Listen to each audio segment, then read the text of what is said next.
रात 14 अप्रैल 1912। समंदर बिल्कुल शांत था, जैसे उसे आने वाले तूफान का अंदाजा ही न हो। और उसी रात एक जहाज अपने सफर पर था, एक ऐसा जहाज जिसे दुनिया ने कहा था RMS टाइटैनिक। हजारों लोग अपने सपनों के साथ हंसते हुए गाते हुए। उन्हें नहीं पता था कि कुछ ही घंटों में सब कुछ बदलने वाला है, क्योंकि इस शांत समंदर के नीचे एक ऐसा खतरा छुपा था जो दिखाई नहीं देता। और फिर सिर्फ एक टक्कर ने इतिहास बदल दिया। तो आइए जानते हैं टाइटैनिक की पूरी कहानी। 20वीं सदी की शुरुआत, एक ऐसा दौर जब इंसान अपनी तकनीक पर पहले से कहीं ज्यादा भरोसा करने लगा था। मशीनें बड़ी हो रही थीं, सपने और भी बड़े। और इसी दौर में जन्म हुआ एक ऐसे जहाज का जिसे इतिहास कभी नहीं भूल पाएगा, RMS टाइटैनिक। आयरलैंड के बेलफास्ट शहर में हालैंड एंड वुल्फ के विशाल शिपयार्ड में हजारों मजदूर दिन रात मेहनत कर रहे थे। लोहे की भारी प्लेटें, आग की चिंगारियां, मशीनों की तेज आवाज और हर हथौड़े की चोट के साथ एक सपना आकार ले रहा था। टाइटैनिक सिर्फ एक जहाज नहीं था, ये इंसान की महत्वाकांक्षा का प्रतीक था। 882 फीट लंबा, उस समय का सबसे बड़ा जहाज, इतना विशाल कि उसके सामने इंसान बहुत छोटा लगने लगता था। इसके अंदर बनाई गई थी 16 वाटर टाइट कंपार्टमेंट्स, जिनके बारे में कहा गया कि अगर जहाज का कोई हिस्सा टूट भी जाए तब भी ये डूबेगा नहीं। और यहीं से शुरू हुआ एक ऐसा विश्वास जो आगे चलकर सबसे बड़ी गलती साबित होने वाला था। टाइटैनिक को कहा गया अनसिंकेबल, यानी जो कभी नहीं डूब सकता। लेकिन इतिहास ने साबित किया कि इंसान की सबसे बड़ी ताकत कभी-कभी उसकी सबसे बड़ी कमजोरी भी बन जाती है। 10 अप्रैल 1912, एक ऐतिहासिक दिन, जब दुनिया का सबसे शानदार जहाज RMS टाइटैनिक अपनी पहली यात्रा पर निकलता है। इंग्लैंड के साउथहैम्पटन बंदरगाह से हजारों लोग अपने सपनों के साथ इस जहाज पर सवार होते हैं। कोई नई जिंदगी की तलाश में था, कोई अपने परिवार से दूर एक नए सफर की शुरुआत कर रहा था, और कुछ लोग सिर्फ इस अद्भुत जहाज का हिस्सा बनना चाहते थे। टाइटैनिक का ये सफर साउथहैम्पटन से शुरू होकर चर्बर्ग और क्वींसटाउन होते हुए न्यूयॉर्क तक जाना था। जहाज के अंदर दो अलग-अलग दुनिया थीं। फर्स्ट क्लास, जहां हर चीज शाही थी, शानदार कमरे, बेहतरीन खाना और एक ऐसा अनुभव जो किसी महल से कम नहीं था। वहीं दूसरी ओर थर्ड क्लास, जहां लोग साधारण जिंदगी के साथ बड़े सपने लेकर सफर कर रहे थे। लेकिन दोनों को जोड़ता था एक ही लक्ष्य, एक नई शुरुआत। दिन बीतते गए, लोग डेक पर घूमते, हंसते, बातें करते, और सब कुछ बिल्कुल सामान्य लग रहा था। जहाज की कमान थी अनुभवी कप्तान एडवर्ड स्मिथ के हाथों में, जिनके लिए ये उनकी आखिरी यात्रा थी। सब कुछ सही चल रहा था, लेकिन इस शांत सफर के नीचे एक ऐसा खतरा छुपा था जो अभी किसी को दिखाई नहीं दे रहा था। 14 अप्रैल 1912, टाइटैनिक अपने सफर के चौथे दिन नॉर्थ अटलांटिक के ठंडे पानी में पूरी रफ्तार से आगे बढ़ रहा था। समंदर असामान्य रूप से शांत था, हवा ठंडी थी और पानी कांच की तरह सपाट। लेकिन इस शांति के पीछे एक बड़ा खतरा छुपा हुआ था। दिन भर RMS टाइटैनिक को कई जहाज़ों से चेतावनियां मिली कि आगे का रास्ता आइसबर्ग से भरा हुआ है। वायरलेस रूम में लगातार संदेश आ रहे थे, लेकिन उन संदेशों को पूरी गंभीरता से नहीं लिया गया। कुछ चेतावनियां बस नोट करके छोड़ दी गई और कुछ भीड़ में खो गईं। कप्तान एडवर्ड स्मिथ एक अनुभवी नाविक थे।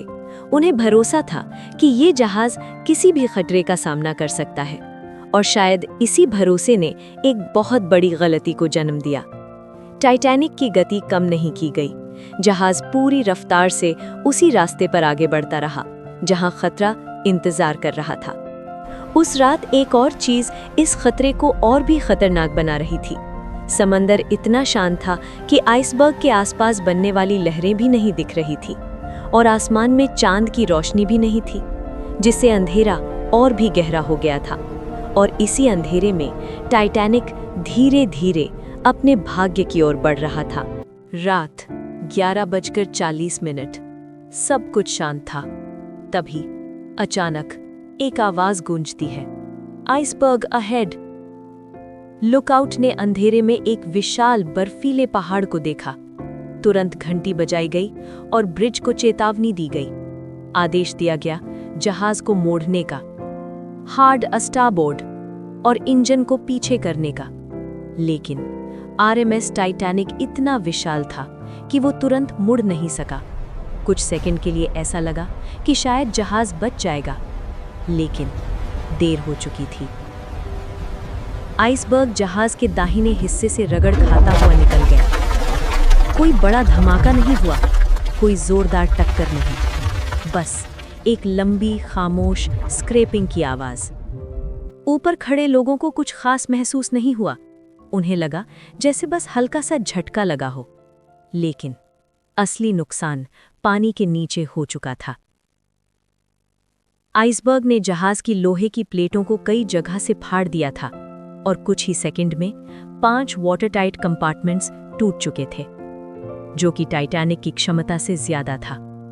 और उसी पल टाइटैनिक का भाग्य तय हो गया। ये जहाज अब नहीं बच सकता था। टक्कर के कुछ ही मिनटों बाद आरएमएस टाइटैनिक के अंदर एक खामोश खतरा तेजी से फैलने लगा।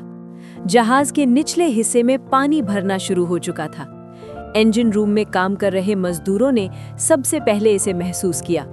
ठंडा पानी तेजी से उनके पैरों तक पहुंच रहा था और हर सेकंड के साथ ये और ऊपर बढ़ रहा था। तुरंत वाटरटाइट डोर्स बंद किए गए ताकि पानी को रोका जा सके, लेकिन नुकसान बहुत बड़ा था। पानी एक हिस्से से दूसरे हिस्से में फैलता जा रहा था।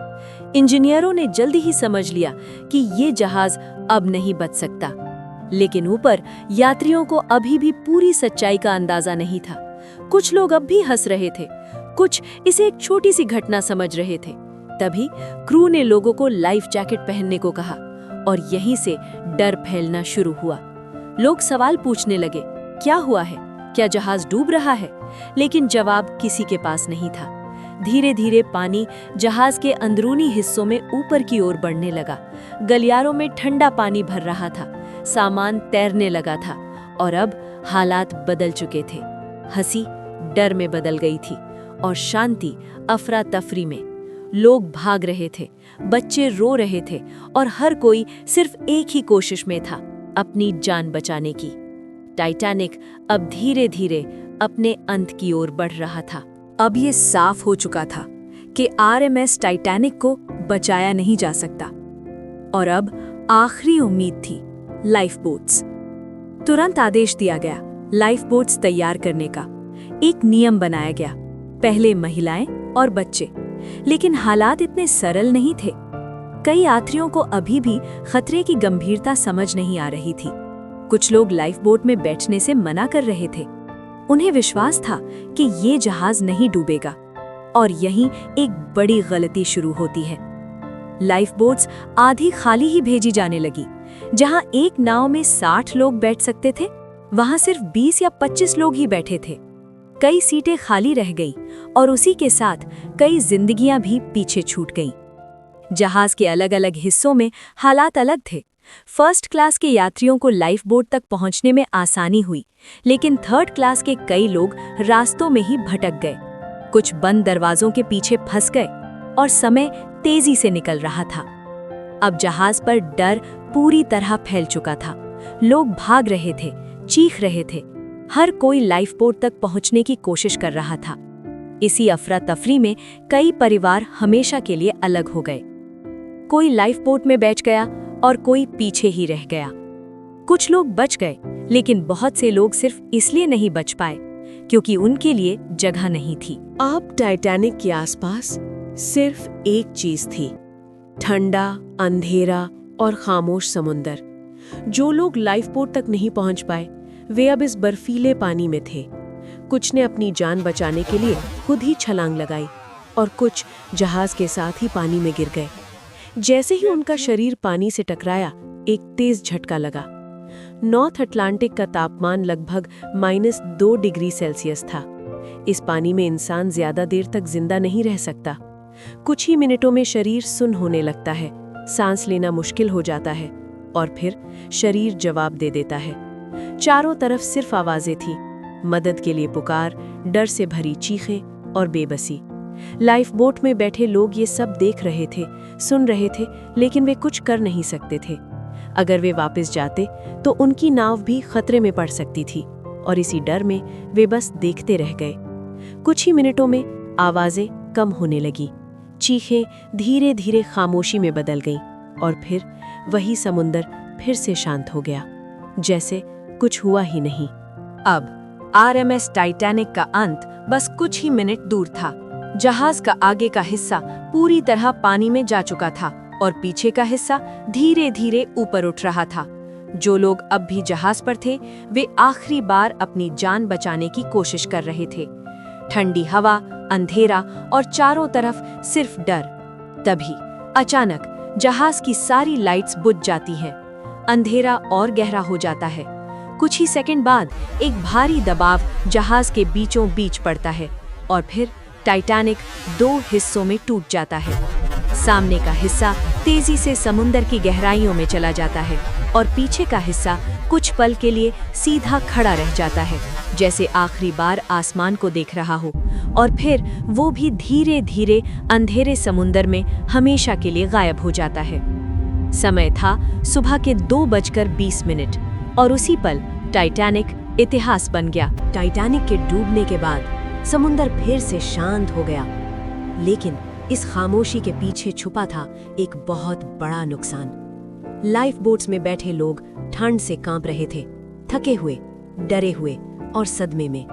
उन्होंने अपनी आंखों के सामने सब कुछ खत्म होते देखा था। रात धीरे धीरे बीत रही थी और फिर दूर से एक रोशनी दिखाई देती है, उम्मीद की एक किरण। आरएमएस कारपेथिया, जो सर्वाइवर्स को बचाने के लिए वहां पहुंच चुका था। एक एक करके लोगों को लाइफ बोट से निकालकर कारपेथिया पर लाया गया। कुछ लोग बच गए, लेकिन बहुत से लोग हमेशा के लिए खो गए। लगभग 2200 लोगों में से सिर्फ 700 लोग ही जिंदा बच पाए और 1500 से ज्यादा लोग उस ठंडे समुंदर में हमेशा के लिए खो गए। जो बचे थे उनके लिए ये सिर्फ एक हादसा नहीं था, बल्कि जिंदगी भर का दर्द था। आज टाइटैनिक समुंदर की गहराई में एक खामोश कहानी बनकर पड़ा है, जो हमें याद दिलाता है कि इंसान चाहे कितना भी आगे बढ़ जाए, चाहे कितनी बड़ी मशीन बना ले, लेकिन प्रकृति के सामने वो हमेशा छोटा ही रहता है। टाइटैनिक सिर्फ एक जहाज नहीं था, ये एक सबक था जिसे इतिहास कभी नहीं भूलेगा।